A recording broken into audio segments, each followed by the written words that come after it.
ये सत्संग बड़ी मुश्किल से रखा गया है और इस सत्संग का मतलब क्या है क्या नहीं है, इतनी दूर दूर से आए हुए जो भक्त हैं तो उन भक्तों से कहना है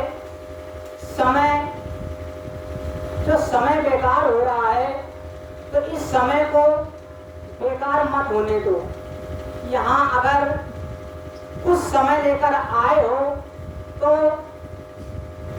ये मत सोचो कि यहाँ हम समय बिताने आए हैं या हम सत्संग में या बुलाने से आए हैं, ना हमारे को बुलाने से आया है ना आप अपने से आए हैं। जब इसका बड़ी सौभाग्य की बात है, जब वो समय आ गया तो वो समय हमको संत महात्माओं की वाणी सुनने को प्राप्त हुआ। और ये तिवारा सत्संग होने जा रहा है कि बार बार इसलिए सत्संग संत अत्याद महात्माओं को बुलाकर सत्संग कराया जा रहा है कि अलग अलग ज्ञान से आपको दिला करके आपके जीवन को ज्यादा से ज्यादा आपके जीवन को महत्व बनाया जाए। ये हमारे लोगों का, हम सबका प्रयास है कि हमारा जीवन व्यर्थ जा रहा है कि कैसे संभलेगा, ये 84 में जो हमारा जीवन जा रहा है ये कैसे बचेगा, इसको बचाने वाले कौन हैं? तो उनको बचाने वाले ये हमारे संत महात्मा ही हैं, जो उन्हीं के द्वारा हम इस 84 से बच सकते हैं। और ये सत्संग इसलिए कराया जा रहा है कि कुछ तो परिवर्तन होगा।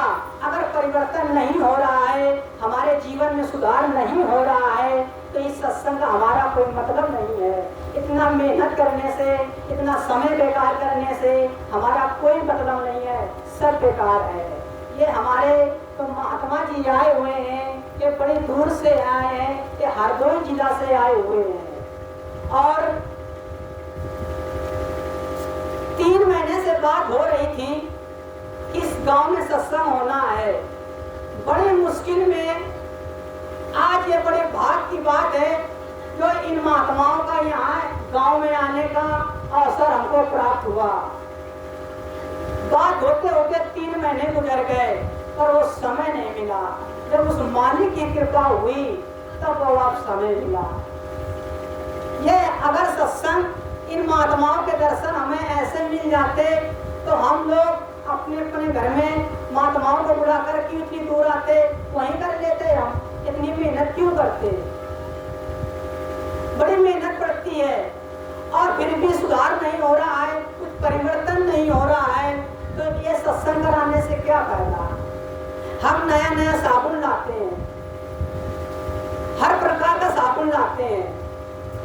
हमने 3 बार यहाँ सत्संग कराया तो नए नए साबुन लाए, हर बार नए नए महात्माओं को बुलाया। शायद इस साबुन से आपको परिवर्तन न हो सके जिस साबुन से आपको कपड़ा धुल जाए।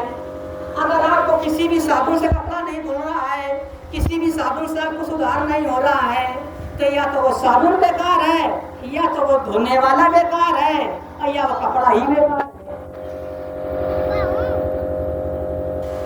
तो ये प्रयास किया जा रहा है कि किसी प्रकार से ये शरीर रूपी इस चूनर की सफाई हो जाए और अपने अपने देश चलो। हमने समझा दिया है, मानना आपकी बात है, ना मानो आपका बात है कि ये मानुष का तन तुमको हीरा मिला, इसको व्यर्था गवाओ तो मैं क्या करूं। हमने बहुत मेहनत करके आप लोगों के द्वारा सत्संग पहुंचाया, बड़ी मेहनत करके आप लोगों को हमने संत महात्माओं का दर्शन कराया, फिर भी आपको समझ में नहीं आ रहा है तो इसमें हमारी कोई गलती नहीं है। फिर न कहना कि किसी ने हमको बताया नहीं है, किसी ने हमको समझाया। तो इसलिए अपने जीवन